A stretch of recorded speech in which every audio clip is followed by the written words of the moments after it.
पैगंबर साहब ने कहा कि जिसको अपने रहनुमाओं की समझ ना हो उसके ऊपर जालिम हुक्मरानों को मुसल्लत कर दिया जाता है। मुसलमान कहता है हमको विकल्प नहीं है।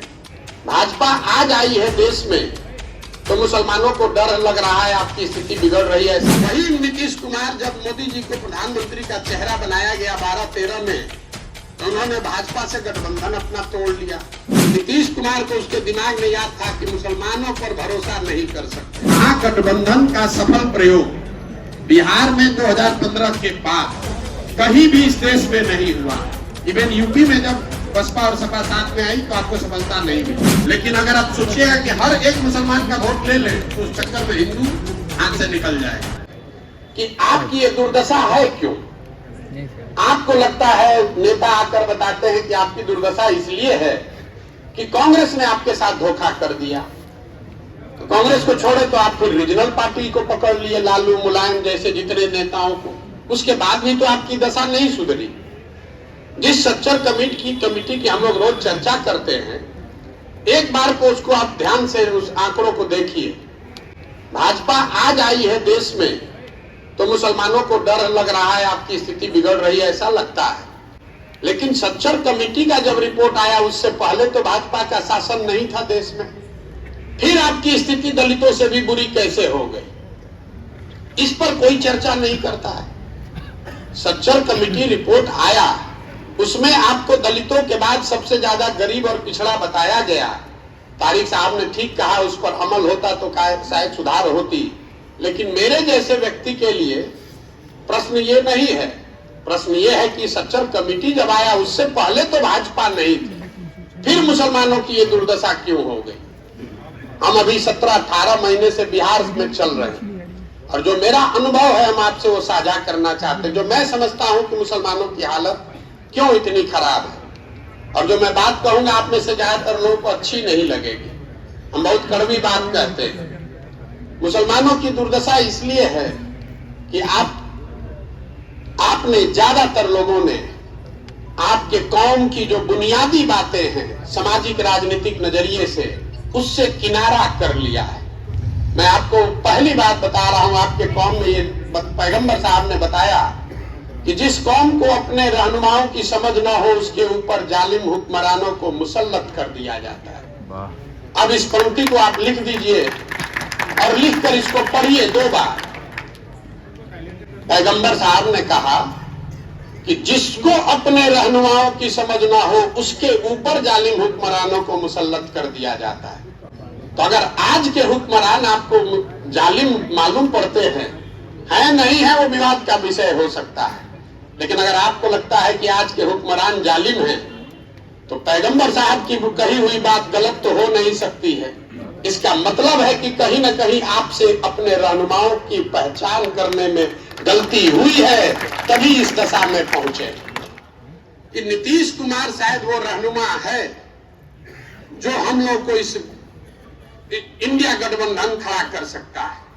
अब इस एक उदाहरण को आप देखिए, अभी 2 मिनट में आपके आंख के सामने दिखेगा कि मुसलमानों से गलती कैसे होती है। ये कौन नीतीश कुमार है? ये वो नीतीश कुमार है जो बिहार में 2005 से मुख्यमंत्री है। 2005 से लेकर 2014 तक इस आदमी ने भाजपा के साथ सरकार चलाने के बाद भी मुसलमानों के साथ कोई गलत काम नहीं किया, नहीं होने दिया। बिहार के लोग यहाँ इस बात जानते हैं। लालू जी के शासन के मुकाबले, 15 साल के लालू जी के शासन के मुकाबले नीतीश जी के शासन में पूरे बिहार में थोड़ा ज्यादा सुधार हुआ। उसका फायदा मुसलमानों को भी हुआ। भागलपुर दंगे में जो लोग दोषी पाए गए थे उनको सजा नीतीश के शासन में दिलाई गई। 2010 में जब एनडीए का चुनाव हो रहा था बिहार में, नीतीश कुमार इसी भाजपा के साथ गठबंधन में थे। आप में से कुछ लोगों को याद होगा, उन्होंने मोदी जी को बिहार में घुसने से मना कर दिया था। बड़ा हंगामा हुआ था उस समय। वही नीतीश कुमार जब मोदी जी को प्रधानमंत्री का चेहरा बनाया गया 12-13 में, तो उन्होंने भाजपा से गठबंधन अपना तोड़ लिया, अपनी सरकार दांव पर लगाई और अपने काम और मुसलमानों के भरोसे चुनाव लड़ने गए 2014 का लोकसभा। लेकिन मुसलमानों ने क्या किया बिहार में? जिस दिन आपको नीतीश को अपना रहनुमा बनाना चाहिए था तो आप नीतीश को छोड़कर लालटेन पकड़ लिए। नतीजा क्या हुआ? नीतीश कुमार 14 में पूरी तरह चुनाव हार गए। उस आदमी ने आपके साथ कोई धोखा नहीं किया था। मुसलमान कहता है हमको विकल्प नहीं है। 14 में आपके पास बिहार में विकल्प था। आपके सामने एक व्यक्ति, एक दल था जो आपके साथ रहनुमा बनकर चल सकता था, आपने उसको छोड़ दिया। चलिए वो तो पहली गलती हुई। अब देखिए आगे आप क्या करते हैं। 2015 में वही नीतीश कुमार हम लोग के सलाह पर महागठबंधन बनाए और मुसलमानों की वोट की ताकत पर महागठबंधन जीतकर आया। लेकिन नीतीश कुमार को उसके दिमाग में याद था कि मुसलमानों पर भरोसा नहीं कर सकते। तो जैसे ही पहला मौका मिला आपके पीठ में छुरा घोंप के भाजपा में 17 में भाग गया। जो 17 में नीतीश कुमार भागे वही नीतीश कुमार सीए एनआरसी में आपके खिलाफ, आपके बच्चों के खिलाफ वोट किया। यहां कम से कम शाहीन बाग के लोगों को याद होना चाहिए। दो गलती, 17 में आपके वोट से जीतने के बाद जाके भाजपा में शामिल हुए, फिर सीए एनआरसी पर आपके खिलाफ वोट किया। लेकिन जैसे पलट के आ गए महागठबंधन में तो सारे मुसलमानों को लग रहा है कि यही अब नया रहनुमा है। क्या हुआ नतीजा? फिर भाग गया। तो जब रहनुमा उसको बनाना चाहिए था तब आपने उसका हाथ पकड़ा नहीं। मुसलमान वहां कितना है? 27%। उसी चुनाव के समय असम में भी एक चुनाव हुआ जहां बदरुद्दीन साहब की पार्टी है और महागठजोड़, महायुति, महागठबंधन बनाया गया कांग्रेस बदरुद्दीन जी की पार्टी में। वहां चुनाव कौन जीता? भाजपा। मुसलमान असम में कितना है? 37%। मुसलमान बंगाल में कितना है? 28%। तो आप इस बात को समझिए, महागठबंधन का सफल प्रयोग बिहार में 2015 के बाद कहीं भी इस देश में नहीं हुआ।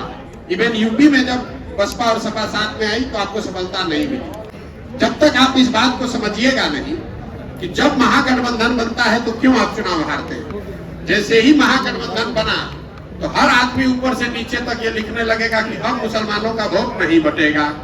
तो ये खबर जितनी आप पढ़ रहे हैं उतने हिंदू भी पढ़ रहे हैं। उससे भाजपा को पोलराइज करने में आसानी होती है।